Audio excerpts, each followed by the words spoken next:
ஒவ்வொரு மகளின் திருமணத்தையும் பெற்றோர்கள் பெரிய ஆசைகளுடன் நடத்துகிறார்கள். என்னுடைய திருமணமும் அப்படித்தான் பெரிய ஆசைகளுடன் நடந்தது. என் புகுந்த வீடு மற்றும் கணவரை பற்றி நிறைய கனவுகள் இருந்தது. ஆனால் புகுந்த வீட்டிற்கு போன பிறகுதான் என் கனவுகள் கலைந்துவிடும் என்று நான் நினைக்கவில்லை. என் வாழ்க்கையில் நான் எப்பொழுதும் பொறுமையாக இருந்தேன். ஒரு நாள் எல்லாம் சரியாகிவிடும் என்று நினைத்தேன். ஆனால் எதுவும் சரியாக நடக்கவில்லை. நான் பொறுமையாக இருந்தது என்னையே அழித்தது. நான் புகுந்த வீட்டிற்கு ஒரே மருமகள். என் வீட்டில் நான் தான் கடைசி மகள். எனக்கு 2 சகோதரர்களும் ஒரு சகோதரியும் இருந்தார்கள். எல்லோருக்கும் திருமணமாகிவிட்டது. எனது திருமணத்தை பெற்றோர்கள் பெரிய ஆசையுடன் நடத்தினார்கள். வீட்டின் கடைசி திருமணம் என்பதால் எந்த வகையிலும் குறைவில்லாமல் நடத்துவதற்கு முடிவு செய்தனர். என் அப்பாவும் என் மாமனாரும் நண்பர்கள். அவர்கள் இருவரும் பல வருடங்களுக்கு முன்பே ஒன்றாக வேலை செய்திருக்கிறார்கள். என் அப்பா உயிருடன் இருக்கிறார். ஆனால் என் மாமனார் இறந்து 4 வருடங்களாகிவிட்டது.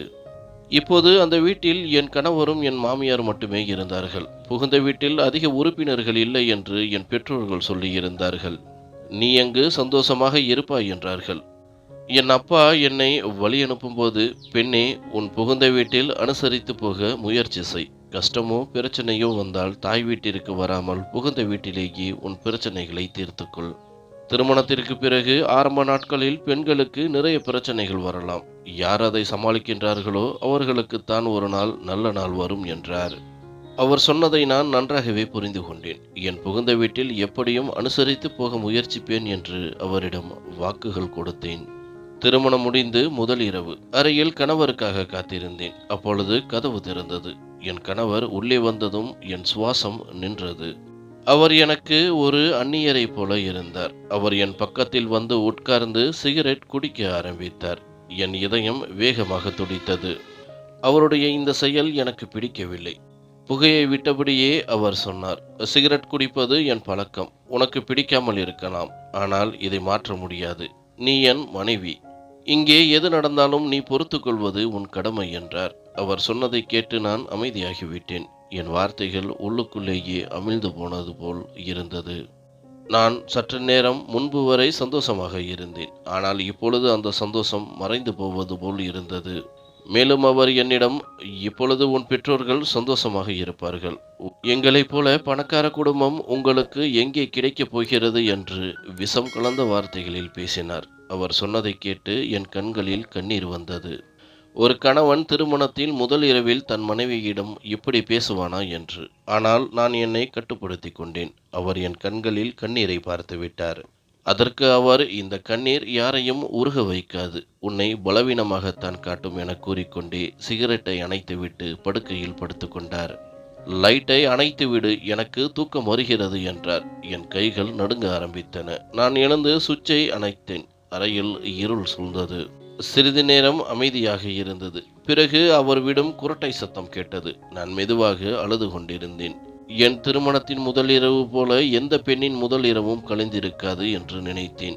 என் சந்தோஷம் அழிந்து போயிருந்தது. காலையில் என் கணவர் அறையில் இல்லை. நான் எழுந்து கண்ணாடியில் என் முகத்தை பார்த்தேன். நான் புதுமண பெண் போல் தெரியவில்லை. அழுது அழுது கண்கள் வீங்கி இருந்தன.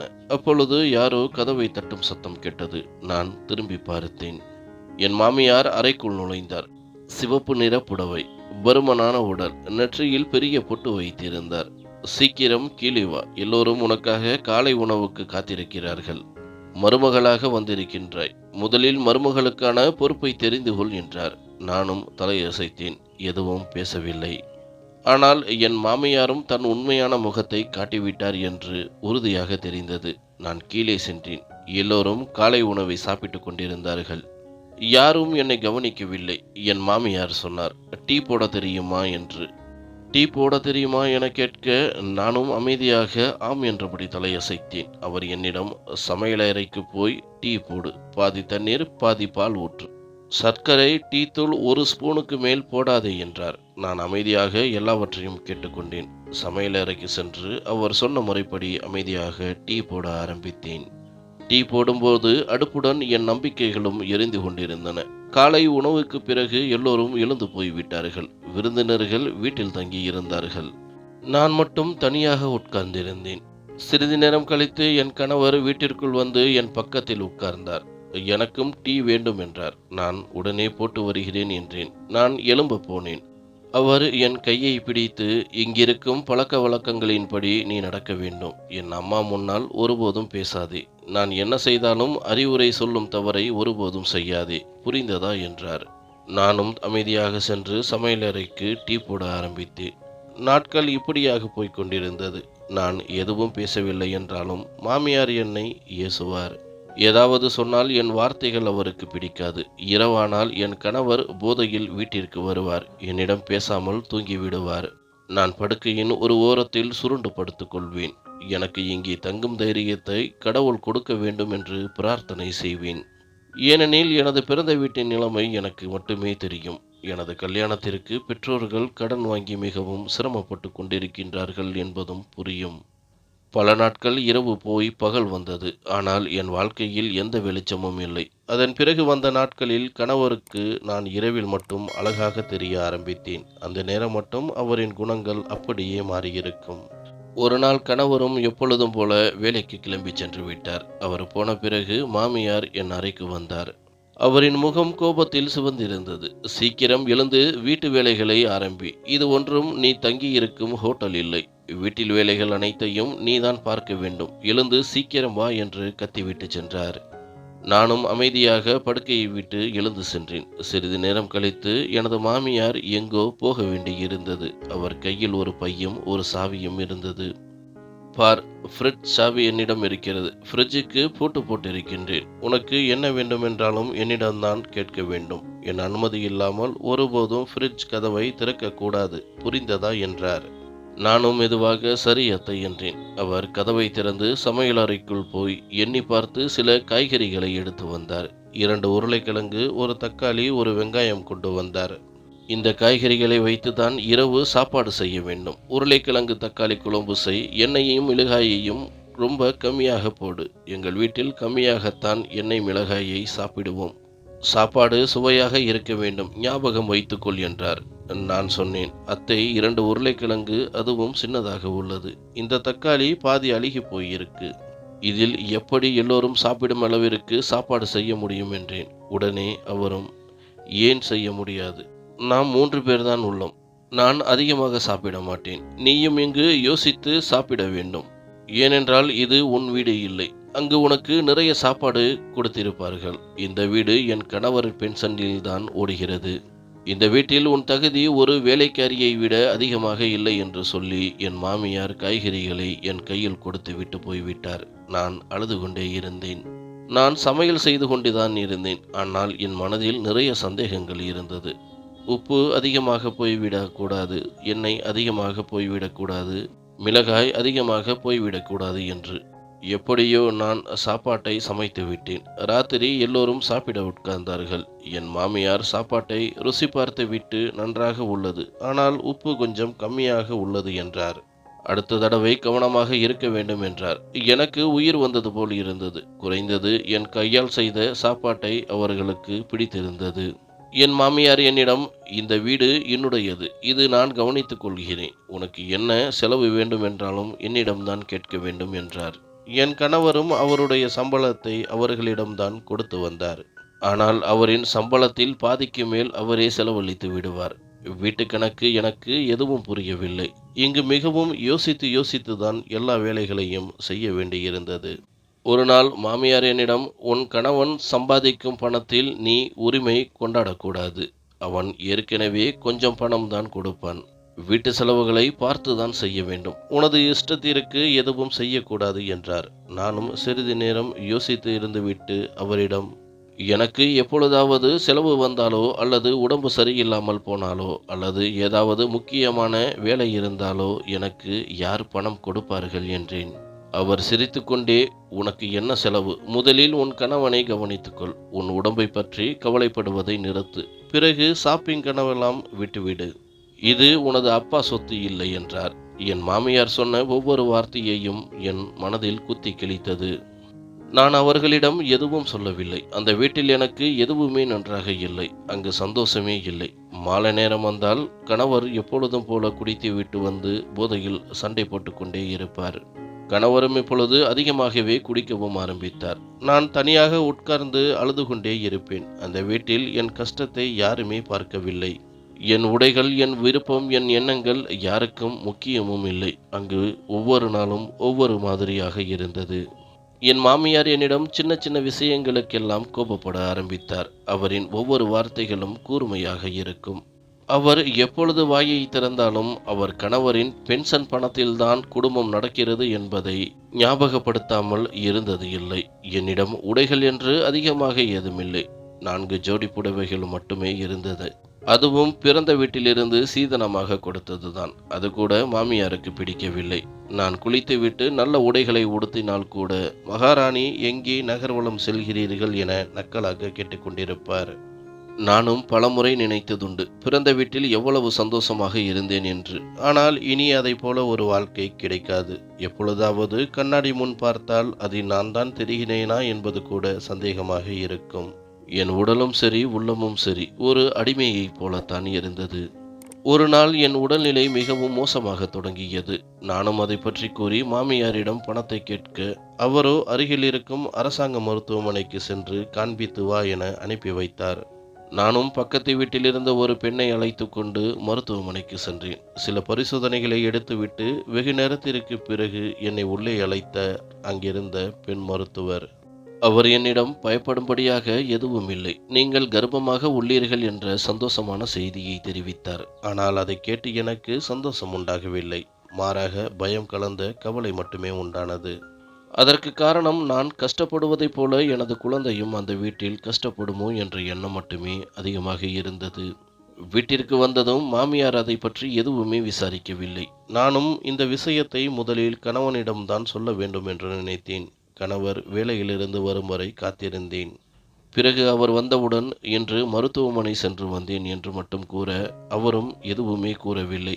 பிறகு நானாகவே மருத்துவர் நான் கர்ப்பமாக உள்ளதாக தெரிவித்தார் என்று கூற, அவரின் முகம் மாறத் தொடங்கியது. முதலில் இதை பற்றி எனது அம்மாவிடம் கூறினாயா என்று மட்டும்தான் கூறினார். நானும் இல்லை என்று பதிலளிக்க, என் மேல் கோபப்பட்ட அவர் முதலில் இதை அம்மாவிடம்தான் கூறியிருக்க வேண்டும் என கோபப்பட்டார். அப்பொழுதே அம்மாவிடம் சென்று விஷயத்தை கூற அவரும் கோபமாகத் தொடங்கினார். என்னை அழைத்த மாமியார் என்னிடம், வீட்டில் உள்ள பெரியவள் என்று நான் ஒருத்தி உள்ளேன். ஆனால் நீ உனது இஷ்டத்திற்கு திரிந்து கொண்டிருக்கின்றாய். உனது வீட்டில் இப்படித்தான் வளர்த்தார்களா என்று கத்திக் கொண்டிருந்தார். நானும் அமைதியாகவே நின்று இருந்தேன். ஏனெனில் அது எனக்கு பழக்கமாகவே ஆகிவிட்டது. சில நாட்கள் கழித்து மீண்டும் மாமியார் என்னை அரசாங்க மருத்துவமனைக்கு அழைத்துச் சென்றார். அங்கு சென்ற அவர் அங்கிருந்த பெண் மருத்துவரிடம், எனக்கு முதலில் கருவில் வளர்வது ஆணா பெண்ணா என்று கூறுங்கள் என கேட்க, மாமியாரை பார்த்த பெண் மருத்துவர் மிகவும் கோபத்துடன் கத்தத் தொடங்கினார். இது ஒன்றும் உங்களது வீடு இல்லை. நீங்கள் என்னிடம் எந்த அதிகாரமும் செய்ய முடியாது. உங்களிடம் எதையும் கூற வேண்டிய அவசியமும் எனக்கு இல்லை. மரியாதையாக வெளியே சென்று விடுங்கள், இல்லையென்றால் போலீஸை கூப்பிடுவேன் என கத்தத் தொடங்கினார். அவரின் கோபத்தை பார்த்த மாமியாரும் ஒன்றும் பேச முடியாமல் அமைதியாக வெளியே வந்துவிட்டார். அதன் பிறகு மருத்துவர் மாமியாரை பற்றி விசாரிக்க, நானும் மறைக்க மனம் இல்லாமல் அவரிடம் நான் படும் கஷ்டங்களையும் மாமியார் எப்படிப்பட்ட குணம் கொண்டவர் என்பதையும் கூறிக்கொண்டிருந்தேன். எனது வாழ்க்கையை நினைத்து அவரே சில நிமிடங்கள் கவலையாகவும் மௌனமாகவும் கேட்டுக்கொண்டிருந்தார். பிறகு மருத்துவரும் என்னிடம், இவ்வளவு கஷ்டப்பட்டு அந்த வீட்டில் வாழத்தான் வேண்டுமா என்ற கேள்வியை கேட்க, அவரின் கேள்விக்கு என்னால் பதில் கூற முடியாமல் அமைதியாக அமர்ந்திருந்தேன். ஏனெனில் மருத்துவருக்கு தெரியவில்லை நான் எவ்வளவு பலவீனமானவள் என்று. அவரும் கவனமாக இருக்கும்படி சில மருந்து மாத்திரைகளை எழுதி கொடுத்தார். நானும் அதை வாங்கி வந்தேன். இப்படியே சில நாட்களும் கடந்தது. மாமியார் என்னிடம் எப்பொழுதும், எனக்கு ஆண் குழந்தைதான் வேண்டும், பெண் குழந்தையை பற்றி பேச்சே வரக்கூடாது. ஒருவேளை பெண் குழந்தை பிறந்தால் நீ உனது அம்மா வீட்டிற்குத்தான் செல்ல வேண்டும் என்பதை போல மறைமுகமாக பேசிக்கொண்டிருந்தார். அவரின் ஒவ்வொரு பேச்சும் என்னை பயத்தை உண்டாக்கியது. காரணம், பெண் குழந்தை என்று தெரிந்தால் எப்படியும் விடமாட்டார்கள் என்று அப்பொழுதே எனக்கு தெரிந்தும் போனது. எனது மாமியார் மோசமானவர்தான். ஆனால் அவர் இந்த அளவிற்கு யோசிப்பார் என்று நான் நினைத்து கூட பார்க்கவில்லை. மீண்டும் ஒரு நாள் மருத்துவமனைக்கு செல்ல, மீண்டும் அதே மருத்துவரிடம் மாமியார் அன்பாக விசாரித்து என்ன குழந்தை என்று தெரிந்து கொள்ளலாம் என்று அவரிடம் பேசத் தொடங்கினார். அவரின் சூழ்ச்சியை புரிந்து கொண்ட மருத்துவர் அவரை அங்கிருந்து வெளியே விரட்டிவிட்டார். மருத்துவரும் என்னை பரிசோதித்துக் கொண்டிருக்க நானும் அழுது கொண்டே மருத்துவரிடம் சில விஷயங்களை பற்றி கூற அவரும் அதிர்ச்சி அடைந்தார். பின்பு நான் அவரிடம், எனக்காக நீங்கள் ஒரு உதவியை செய்ய வேண்டும். தயவு செய்து எனது மாமியாரிடம் என் வயிற்றில் வளர்வது ஆண் குழந்தைதான் என்று கூறிவிடுங்கள் என கூற அவரும் என் மேல் கோபப்பட ஆரம்பித்தார். ஆனாலும் நான் விடாப்பிடியாக அவரிடம் கெஞ்சிக் கொண்டிருந்தேன். அவரும் எனது நிலைமையை புரிந்து கொண்டார். எனக்கு என்ன பயம் என்றால், மாமியார் எங்கே வயிற்றில் வளர்வது பெண் குழந்தை என்றுதான் நினைத்து ஏதாவது செய்து விடுவாரோ என்று மட்டுமே இருந்தது. நானும் அதை மருத்துவரிடம் தெளிவாக கூறினேன். மருத்துவர் புரிந்து கொண்டு மாமியாரை உள்ளே அழைத்து, நீங்கள் நினைப்பது போல ஆண் குழந்தைதான் பிறக்கும் என்று கூறிவிட்டு சென்றார். இதை கேட்ட மாமியாருக்கு அவ்வளவு சந்தோஷம். என்னை கட்டி அணைத்து முத்தங்களை கொடுத்து கொண்டிருந்தார். அவர் அவ்வளவு அன்பாக நடந்து கொண்டது அன்றுதான். அன்றிலிருந்து மாமியாரின் குணம் முற்றிலுமாக மாறிவிட்டது. என்னை வீட்டு வேலைகள் அதிகமாக ஏதும் சொல்வதில்லை. மாறாக உண்பதற்கு நிறைய தின்பண்டங்களை வாங்கி கொடுத்தார். கணவரிடமும் என்னை அன்பாக பார்த்து கொள்ளும்படி கூறியிருந்தார். அவரின் குணமும் சற்று மாறத்தான் செய்தது. இப்பொழுதெல்லாம் அவர் குடித்துவிட்டு வருவதில்லை. அவரும் என்னிடம் அன்பாக நடந்து கொண்டார். இவை அனைத்தும் என் வயிற்றில் வளரும் ஆண் குழந்தைக்காக மட்டுமே. மற்றபடி தனியாக எந்த பாசமும் என் மேல் அவர்களுக்கு இல்லை. இப்படியாக பிரசவ நாளும் வந்தது. நானும் மருத்துவமனையில் அனுமதிக்கப்பட்டிருந்தேன். மாமியாரும் அக்கம் பக்கத்தில் உள்ளவர்கள் அனைவர்களிடமும் சொல்லி வைத்திருந்தார், எனக்கு ஆண் குழந்தைதான் பிறக்கப் போகிறது என்று. அந்த நிமிடத்தை மாமியார் ஆவலுடன் எதிர்பார்த்து காத்து நின்றார். கணவரும் அவருடன் இருந்தார். நல்லபடியாக பிரசவமும் நடந்து முடிந்தது. முதல் முறையாக குழந்தை என்னிடம் காண்பிக்கப்பட்டது. அதை பார்த்து நான் எல்லையில்லா சந்தோஷம் அடைந்தேன். பிறகு குழந்தையை பார்க்க எனக்கு அதிர்ச்சியும் பயமும் உண்டானது. காரணம், அது பெண் குழந்தை. அங்கிருந்த செவிலியர்களும் மாமியாரிடம் குழந்தையை காண்பிக்க வெளியில் எடுத்து சென்றனர். மாமியாரும் ஆவலாக எனது பேரனை கொடுங்கள் என்று இரு கைகளை நீட்டி வர, குழந்தையை எடுத்துச் சென்ற ஊழியர், இது ஆண் குழந்தை இல்லை, பெண் குழந்தை என்று கூற, அப்பொழுது அவரின் முகத்தில் இருந்த சந்தோஷம் மறைந்து அவரின் முகத்தில் இருள் சூழத் தொடங்கியது. அவரின் உண்மையான முகத்தை அப்பொழுதுதான் காண முடிந்தது. குழந்தையை எடுத்துச் சென்ற ஊழியரிடம், நீங்கள் என்னை ஏமாற்றிவிட்டீர்கள், எனது பேரனை மரியாதையாக கொடுத்து விடுங்கள் என கத்திக் கொண்டிருந்தார். அவரின் சத்தத்தை கேட்டு அங்கிருந்த மருத்துவர்களும் கூடிவிட்டனர். மாமியாரிடமும், எந்த பிரச்சனையும் செய்யாமல் அமைதியாக பிறந்த குழந்தையை எடுத்துச் செல்லுங்கள், தேவையில்லாமல் சத்தம் போட்டால் போலீஸை கூப்பிடுவோம் என்று மிரட்ட அவரும் கோபத்துடன் குழந்தையை பார்க்காமல் அங்கிருந்து சென்று விட்டார். போகும்பொழுது கூட கணவரை அழைக்க கணவர் மட்டும் ஏனோ தெரியவில்லை. நீங்கள் செல்லுங்கள், நான் குழந்தையை பார்த்துவிட்டு வருகிறேன் என கூறிவிட்டு என்னுடன் இருந்து கொண்டார். கணவரின் நடவடிக்கை எனக்கே சற்று ஆச்சரியமாகத்தான் இருந்தது. இருந்தாலும் மாமியாரை நினைத்து பயமாகவும் இருந்தது. காரணம், நான் தான் இவ்வளவு நாள் ஆண் குழந்தை என்று பொய் சொல்லி வந்தேன். வீட்டிற்கு சென்றதும் என்ன ஆகுமோ என மனம் பயந்து கொண்டிருந்தது. 3 நாட்கள் கழித்து வீட்டிற்கும் கணவர் அழைத்துச் சென்றார். என்னை வரவேற்க வேண்டிய மாமியார் எதுவுமே செய்யவில்லை. மாறாக கோபத்துடன் எனக்காக காத்திருந்தார். வீட்டிற்குள் வந்த மறுநிமிடமே என்னிடம் சண்டையிட ஆரம்பித்தார். அவர் என்னிடம், நீ என்னை ஏமாற்றிவிட்டாய், அது மட்டுமல்லாது மருத்துவரை பொய் சொல்ல வைத்து இருவருமாக சேர்ந்து துரோகம் செய்து விட்டீர்கள். இனிமேல் உனக்கு இந்த வீட்டில் இடமில்லை. மரியாதையாக இப்பொழுதே உனது அப்பன் வீட்டிற்கு சென்று விடு என கத்திக் கொண்டிருந்தார். நானும் அவரிடம் மன்னிப்பு கேட்டுக்கொண்டிருந்தேன். இது அனைத்தையும் கணவர் பார்த்து கொண்டுதான் இருந்தார். ஒரு கட்டத்தில் கணவரும் அம்மாவிடம், அம்மா, எந்த குழந்தையாக இருந்தாலும் அதுவும் குழந்தைதான். உங்கள் கோபத்தை விட்டுவிட்டு குழந்தையை நன்றாக வளர்த்து கொடுங்கள் என்று கேட்க, மாமியாரும் கணவரின் மேல் கோபப்பட்டார்.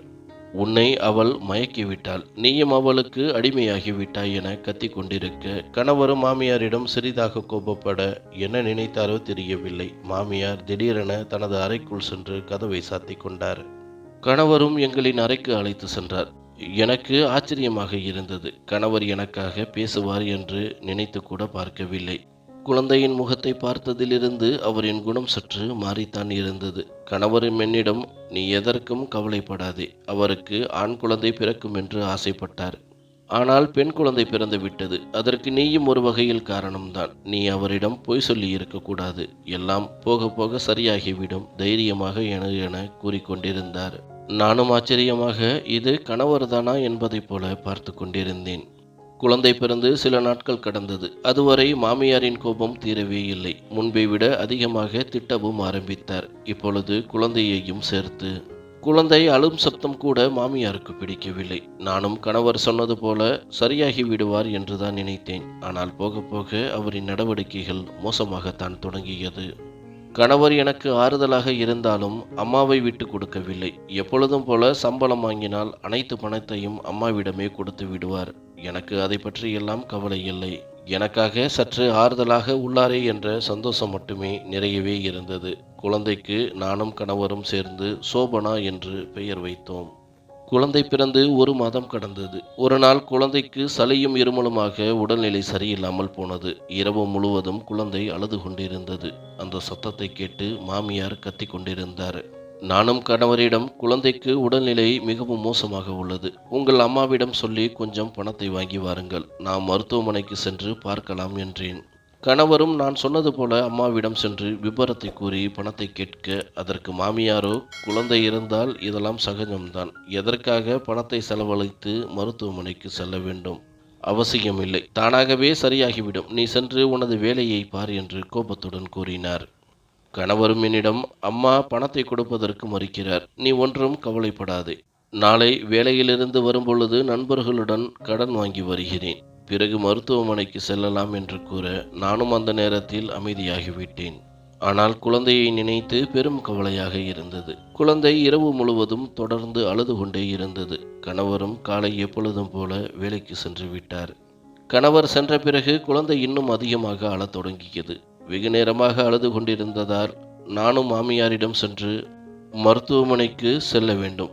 நீங்கள் என்னுடன் வாருங்கள். பணம் கொடுக்கவில்லை என்றாலும் பரவாயில்லை, அரசாங்க மருத்துவமனைக்கு செல்வோம் என்று கூற, அவரோ, உனக்காகவும் உனது குழந்தைக்காகவும் என்னால் எங்கும் வர முடியாது. வேண்டுமென்றால் நீயே போய்விட்டு வா என்று கத்த ஆரம்பித்தார். நானும் அழுது கொண்டே குழந்தையை பார்க்க, குழந்தையும் அழுது அழுது ஒரு கட்டத்தில் மயக்கமடைந்திருந்தது. நானும் குழந்தையை அந்த கோலத்தில் பார்க்க பதறிப்போய் உடனடியாக எதை பற்றியும் யோசிக்காமல் குழந்தையை அணைத்து கொண்டு வேகமாக மருத்துவமனையை நோக்கி ஓடினேன். 1 மணி நேரம் ஓடிய பிறகு குழந்தையை மருத்துவரிடம் காண்பிக்க, அவர் பரிசோதித்து கொண்டிருக்கும் பொழுதே அவரின் முகம் மாறத் தொடங்கியது. அவர் என்னிடம், பாரம்மா, மனதை தேற்றிக்கொள். உனது குழந்தை சில நிமிடங்களுக்கு முன்பே கடுமையான மூச்சு திணறல் ஏற்பட்டு இறந்துவிட்டது. நீ ஏன் முன்பே வரவில்லை என மருத்துவரும் அங்கிருந்த ஊழியர்களும் என்னை சரமாரியாக திட்டிக் கொண்டிருந்தனர். நானும் எனது விதியை நினைத்து குழந்தையை கட்டிப்பிடித்து கொண்டு கதறி அழுது கொண்டிருந்தேன். எனது அலற சத்தத்தை கேட்டு அந்த மருத்துவமனையில் உள்ளவர்கள் அனைவரும் என்மேல் பரிதாபப்பட்டு எனக்கு ஆறுதல் கூறிக்கொண்டிருந்தனர். பிறகு நானும் அழுதபடியே குழந்தையை வீட்டிற்கு எடுத்து வந்தேன். அழுது கொண்டே அங்கிருந்த கட்டிலில் குழந்தையை படுக்க வைக்க, மாமியாரும் ஒன்றுமே தெரியாதது போல குழந்தையை பார்த்து கொண்டே, ஏன் குழந்தை இறந்து விட்டதா என்ற கேள்வியை மட்டும் கேட்டுவிட்டு உள்ளே சென்று விட்டார். அவருக்கு எந்த கவலையும் இல்லை எனது குழந்தை இறந்ததை நினைத்து. எனக்கு முதல் முறையாக அப்பொழுதுதான் மாமியாரின் மீது கோபம் வரத் தொடங்கியது. நானும் அந்த சூழ்நிலையில் என்னை மறந்து வெகு நேரமாக அழுது கொண்டிருந்தேன். பிறகு பக்கத்தை வீட்டைச் சேர்ந்தவர்கள்தான் ஆறுதல் கூறிக்கொண்டிருந்தனர். உடனடியாக கணவருக்கு தகவல் கொடுக்க, அவரும் பதறி அடித்துக்கொண்டு வீட்டிற்கு வந்து குழந்தையை கட்டிப்பிடித்து அழுது கொண்டிருந்தார். அப்பொழுதும் கூட மாமியார் எதுவுமே நடக்காதது போல அவரின் அறையில் உறங்கிக் கொண்டுதான் இருந்தார். பிறகு நானும் கணவருமாக சேர்ந்து குழந்தையை இறுதியாக அனுப்பி வைத்தோம். அப்பொழுதும் கூட அதில் மாமியார் கலந்து கொள்ளவில்லை. குழந்தை சென்ற பிறகு நான் பைத்தியத்தைப் போல அங்கேயே அமர்ந்து கொண்டிருந்தேன். வெகு நேரமாக என் மனதில் பல சிந்தனைகள் ஓடிக்கொண்டிருந்தது. என்ன செய்வதென்று புரியாமல் தலையில் அடித்துக்கொண்டு கதறிக்கொண்டிருந்தேன். கணவர்தான் என் நிலைமையை பார்த்து எனக்கு ஆறுதல் கூறிக்கொண்டிருந்தார். சிறிது நேரத்தில் மாமியாரின் அறைக்கு சென்ற கணவர் அங்கிருந்து வேகமாக கத்த ஆரம்பித்தார். என்னையையும் பெயர் சொல்லி சீக்கிரம் வரும்படி அழைக்க, எனக்கு எதுவுமே காதில் விழவில்லை. நான் எனது குழந்தையை மட்டும் நினைத்து கொண்டு அமர்ந்து கொண்டிருந்தேன். பிறகு அவராகவே உடன் இருந்தவர்களின் உதவிகளோடு அவரின் அம்மாவை மருத்துவமனைக்கு அழைத்துச் சென்றார். எனக்கு அப்பொழுதும் மாமியாரின் மேல் எந்த பரிவும் உண்டாகவில்லை. நானும் ஒரு கல்லை போல அவர் போவதை பார்த்து நின்றேன். மாமியாருக்கு பக்கவாதம் வந்துவிட்டது. 10-15 நாட்கள் வரை மருத்துவமனையில் தான் அனுமதிக்கப்பட்டிருந்தார். அவரை கணவர்தான் உடனிருந்து கவனித்து கொண்டார். நான் அவரை சென்று பார்க்கவே இல்லை. எனக்கு பார்ப்பதற்கும் மனம் வரவில்லை. நானும் குழந்தையை இழந்து அவளின் நினைவாகவே தான் இருந்தேன். சில நாட்கள் கழித்து மாமியாரையும் வீட்டிற்கு அழைத்து வந்தனர். அவரால் பேசவோ அல்லது எழுந்து நடக்கவோ முடியாது. படுத்த படுக்கையாகத்தான் கிடந்தார். நானும் மனதிற்குள் நினைத்து கொண்டேன், எனது மகளுக்கு செய்த துரோகத்திற்கு அவருக்கு சரியான தண்டனை கிடைத்துவிட்டது என்று. சில நாட்கள் வரை அவரின் பக்கத்தில் கூட நெருங்கவில்லை. அந்த அளவிற்கு என் மனதில் கோபம் மட்டுமே இருந்தது. ஆனாலும் கணவர்தான் தனது அம்மாவை நினைத்து கவலைப்பட்டு அவருக்கு வேண்டிய பணிவிடைகளை செய்து வந்தார். நானும் கணவருக்காக அவரின் அம்மாவிற்கு பணிவிடைகள் செய்ய ஆரம்பித்தேன். அப்பொழுதும் கூட அவரின் முகத்தை பார்ப்பது கூட கிடையாது. எனது வேலைகளை முடித்துவிட்டு வெளியே வந்து விடுவேன். அவரிடம் அதன் பிறகு பேசவே இல்லை. இப்படியே சில மாதங்கள் வரை படுத்த படுக்கையாக கிடந்தார். நானும் கணவரும் சிறிதாக குழந்தையை மறந்து வாழ ஆரம்பித்தோம். ஆனாலும் குழந்தையின் நினைவு முழுமையாக நீங்கவே இல்லை. பலமுறை அவளை நினைத்து அழுததுண்டு. மாமியாரும் சில சமயம் என்னிடம் பேசுவதற்கு முயற்சி செய்தார். ஆனால் அவரால் பேச முடியவில்லை. அவரின் கண்களில் இருந்து கண்ணீர் மட்டுமே வெளியேறிக் கொண்டிருக்கும்.